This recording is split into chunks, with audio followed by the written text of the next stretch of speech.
ఎంపీగా వైఎస్ షర్మిల ప్రస్తుతం కర్ణాటక రాజ్యసభ నుంచి రాజ్యసభకి వైఎస్ షర్మిల గారిని పంపించే యోచనలో కాంగ్రెస్ పార్టీ అధిష్టానం యోచిస్తున్నట్లు బలంగా అయితే వార్తలు వస్తున్నాయి. దానికి సంబంధించి ఈరోజు వైఎస్ షర్మిల గారు అదేవిధంగా ఆమె భర్త అయినటువంటి అనిల్ గారు కూడా రాహుల్ గాంధీ గారిని కలవడం జరిగింది. మరైతే ఇదే అంశానికి సంబంధించి పూర్తి విషయాలు తెలుసుకోవడానికి మనతో పాటు ఉన్నారు సీనియర్ జర్నలిస్ట్ కనకదుర్గ గౌడ్మణి గారు.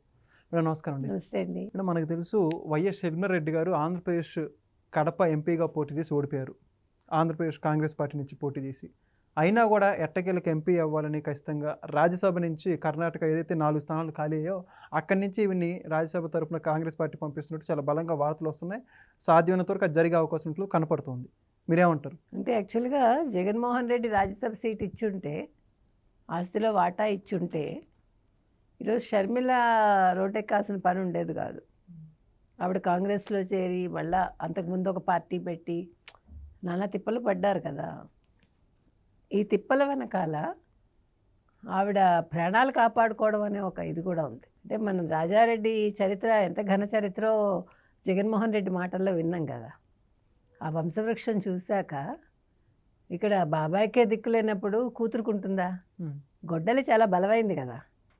ఆ గొడ్డలికి తన పర లేకపోతే ఇవన్నీ ఉండవు, అంటే బంధుప్రీతులు ఇవన్నీ ఉండవు కదా. అందుకని ఆవిడ కాంగ్రెస్ అధ్యక్షురాలు అయ్యారు ఆంధ్రప్రదేశ్. కానీ ఆవిడ మీద ఒక నెగిటివ్ ఇది కూడా ఉంది. ఏంటంటే ఆవిడ తిట్టాల్సినంతగా కూటమిని తిట్టట్లేదు, అడగాల్సినట్టుగా కూటమిని అడగట్లేదు.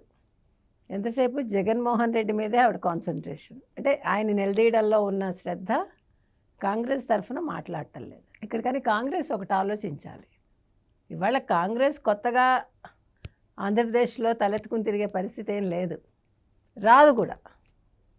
నాకు తెలిసి వాళ్ళు అసలు ఫ్యూచరే లేదు కాంగ్రెస్కి. ఎందుకంటే ఆంధ్రప్రదేశ్ ప్రజలు మర్చిపోరు. ఇప్పుడు వాళ్ళు తెలంగాణకు వ్యతిరేకం కాదు ఎవరు కూడా. అలా అనుకుంటే పవన్ కళ్యాణ్ వ్యతిరేకం కాదు, సామాజిక తెలంగాణ ఏమన్నారు, ప్రజారాజ్యం వ్యతిరేకం కాదు, తెలుగుదేశమే ముందు ఒప్పుకుంది, ప్రతి ఒక్కళ్ళు ఒప్పుకున్నారు, ఈవెన్ భారతీయ జనతా పార్టీ కూడా ఒప్పుకుంది. కాబట్టి తెలంగాణ వాళ్ళు ఎవరు కూడా ఆంధ్రప్రదేశ్ని కానీ ఆంధ్రప్రదేశ్లో ఉండే పార్టీలను, రాజకీయ పార్టీలను కానీ ఆ నేతలను కానీ అనడానికి లేదు. వాళ్ళు ఏ రోజు తెలంగాణ ఇవ్వద్దని చెప్పలా, ఇచ్చిన విధానం తప్పని ప్రతి ఒక్కళ్ళని చెప్తున్నాం కదా. ఇప్పుడు మొన్న రాజ్యసభలో అదేంటి తేజస్వి సూర్య ఏమన్నాడు, ఆయన పాకిస్తాన్ విడదీసినట్టు విడదీశారని, విడదీసిన విధానం మీద అన్నాడు ఆయన. ఇప్పుడు తెలంగాణ ఇవ్వడం తప్పని ఎవడు చెప్పట్లా. ఇప్పుడు బీజేపీ విడదీసిందయ్యా 3 రాష్ట్రాలు, ఈ రోజు వరకు ఏమైనా గొడవ అయిందా? ఎంత చక్కగా విడదీశారు వాళ్ళు, అవునా? అంటే ఏ పని చేసినా అందరి ఆమోదం పొందాలి. మీరు తొందరపడి యాక్చువల్గా సోనియా గాంధీ ఆలస్యం చేశారు. ఆలస్యం చేయడంలో కూడా ఏది కూడా సజావుగా తెలుసుకోకుండా, ఆస్తులేమి ఆంధ్రప్రదేశ్కి ఇవ్వకుండా అప్పులు ఇచ్చి తెలంగాణ మీద ఆవిడ సొంత తల్లిలాగా ప్రవర్తించి సవతి తల్లిలాగా ఆంధ్రప్రదేశ్లో ప్రవర్తించారు. కాబట్టి ఇవాళ షర్మిల ఒకవేళ కూటమిని తిట్టినా కాంగ్రెస్ ఓట్లు రావు, కూటమిని తిట్టకపోయినా ఓట్లు రావు. కాకపోతే జగన్మోహన్ రెడ్డిని తిట్టడం వల్ల నిజంగా ప్లస్ అవుతుంది కాంగ్రెస్కి కొద్దో గొప్ప. అందుకని ఇవాళ షర్మిల తప్పంటే మనం ఒప్పుకోవాల్సిన పని లేదు. రెండోది, షర్మిలని రాజ్యసభకు పంపించడం వల్ల ఇక్కడ ఇంకెవరినైనా బలమైన నాయకుడినో నాయకురాలనో పెట్టాలని కాంగ్రెస్ అనుకుంటోంది అన్నది మనం విన్నాం. సో వెళ్ళనివ్వండి రాజ్యసభకి, she is capable enough to talk, to speak.